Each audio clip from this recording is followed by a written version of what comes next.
The Morrison family dinner at my sister Catherine's mansion was as ostentatious as ever. I pulled up in my modest Tesla Model 3, intentionally chosen over my fleet of Bentleys, and parked it neatly between her Rolls-Royce and our brother Michael's Ferrari. I could already hear their snide remarks echoing in my head.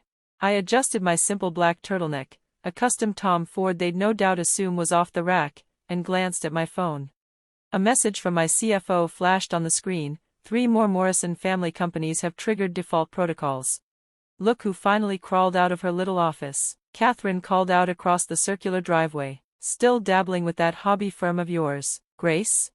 If only they knew that my so-called little firm, Phoenix Capital, quietly owned most of their company's debt through a web of subsidiaries and shell corporations. Someone has to manage the family's investments, I replied calmly, clutching my worn leather portfolio, which, unbeknownst to them, contained documents worth more than all their assets combined.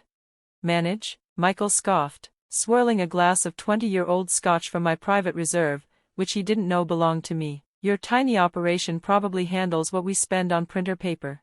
I almost laughed, thinking of the documents tucked inside my portfolio. Phoenix Capital had spent years quietly acquiring their debt, watching them dig their own graves with reckless expansions and illusions of grandeur. How's the expansion coming along? I asked Michael, already well aware. My team had flagged his company's aggressive growth months ago as a ticking time bomb. Phenomenal, he declared, adjusting his Hermes tie. Morrison Technologies is about to finalize our biggest acquisition yet.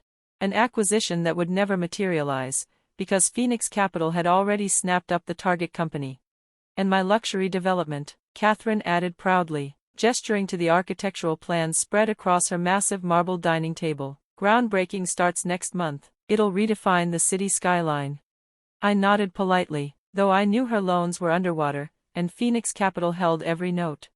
Grace could have had all this, our mother sighed, eyeing my understated outfit with disappointment. If only she'd joined the family business instead of playing with her little investments.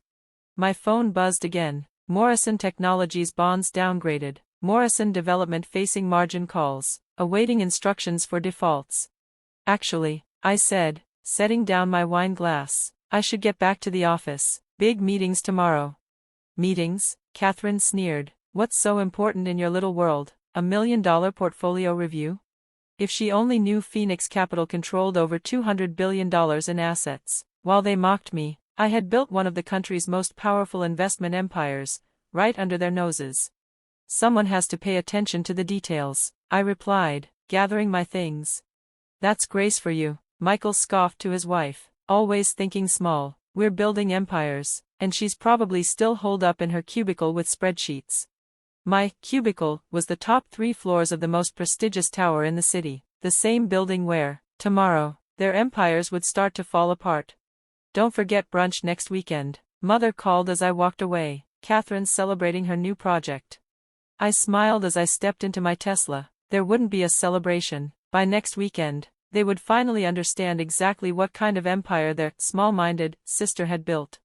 A final buzz from my CFO, all preparations complete for tomorrow. The Morrison family won't know what hit them. Perfect, I typed back, time to show them what real power looks like. The sun hadn't even risen above the Manhattan skyline when my office phone started ringing off the hook. Every major financial outlet was breaking the same headline: the Morrison businesses were collapsing in tandem. MS. Morrison, my assistant Jane appeared at my door. Your family's been calling non-stop. Your sister has left 23 voicemails. Your brother is in the lobby demanding to speak to Phoenix Capital's CEO. I turned to watch their stocks freefall across the giant screens in my office. Morrison Technologies down 45%. Morrison Development facing catastrophic margin calls. Their carefully constructed illusions unraveling before their eyes. Has the board been assembled? I asked, straightening my now unmistakably expensive suit. Yes, Jane said. They're waiting in the main conference room. She hesitated. Your mother texted. She wants to know if you have any connections who can help. I smiled, savoring the moment. I rose from my chair and turned to the floor-to-ceiling windows, taking in the city skyline. Time to show them what kind of connections I really had. My phone kept lighting up. Catherine, Grace, urgent. We need financial help immediately. Maybe your investment skills are useful after all. Michael, whatever contacts you have, we need them. Family emergency. Call now. Mother, darling, does your investment firm handle corporate crises? We need you. I set my phone aside and watched as news crews crowded outside Morrison Technologies headquarters. Their empires were crashing, and they still had no idea that their so-called small-minded sister held the keys to their survival, or their ruin. The board is ready, Jane announced softly from the doorway, and your brother is becoming persistent. Then let's not keep them waiting. As I rode the elevator down to the main conference floor, I thought about every dismissive glance at family dinners, every condescending remark about my little firm, every sigh of disappointment from my mother. When I stepped into the conference room, the Phoenix Capital board rose in unison. These were the true giants of finance, people who had believed in me from the start, who saw what my family never did. The Morrison situation is proceeding as planned, I began calmly. The debt obligations across all subsidiaries have fully triggered. They're completely exposed. I paused. And the takeover options? Finalized. The CFO confirmed. They'll have no choice but to accept. My phone buzzed again, a video message from Catherine. Her carefully polished mask had finally slipped. Grace, please, if you have any contacts at Phoenix Capital, we need help. Michael can't handle this. MS. Morrison, Jane interrupted, her voice careful. Your entire family is in the lobby. They're demanding to meet Phoenix's CEO immediately. I picked up the thick stack of takeover documents, remembering all those dinners where they belittled my work. Send them up, I said. It's time for a proper family meeting. Minutes later, they stormed into the room, Michael leading the charge. He froze when he saw me at the head of the table. Confusion flickered across his face. Grace, what are you doing here? We need to see Phoenix Capital's CEO. This isn't the time for your petty investment advice. I gestured toward the chair across from me. Sit down, Michael. What are you talking about? Catherine demanded, stepping forward, her designer dress now wrinkled and her hair disheveled. We need to speak to the CEO, the financial genius behind all this. Her words trailed off as she noticed the respectful silence in the room, how the board watched me, waiting for my lead. The financial genius, I said quietly. Did you really never ask yourselves who built the firm that now holds your lifeline? Michael's face drained of color as the truth began to dawn. No, that's not possible. The room fell into a stunned, echoing silence as I clicked through the presentation. Each screen showed a different facet of their downfall: crashing stocks, emergency creditor notices, evaporating reputations. Let me put this in simple terms, I began, my voice even. Phoenix Capital now controls roughly 78% of your collective corporate debt. Every loan, every bond, every reckless expansion you bragged about, it all belongs to me. But, your little investment firm. Catherine stammered. My little firm manages over $200 billion in assets, I corrected, meeting her eyes. While you were too busy throwing parties and chasing headlines, I was building one of the largest private investment firms in the world. All those powerful connections you fawned over, most of them report to me. Michael shot to his feet, his designer suit crumpled and his hands shaking. This has to be some trick. You can't possibly. Can't possibly what, Michael? I cut in, nodding to Jane. She handed each of them a heavy folder. Can't possibly have tracked every over-leveraged move you made? Can't possibly have analyzed Catherine's failing developments down to the last misallocated dollar? Or can't possibly have built something so much bigger than your entire empire combined? The screens in the conference room shifted, revealing Phoenix Capital's true portfolio: hundreds of companies, billions in assets, a labyrinth of financial influence that spanned the globe.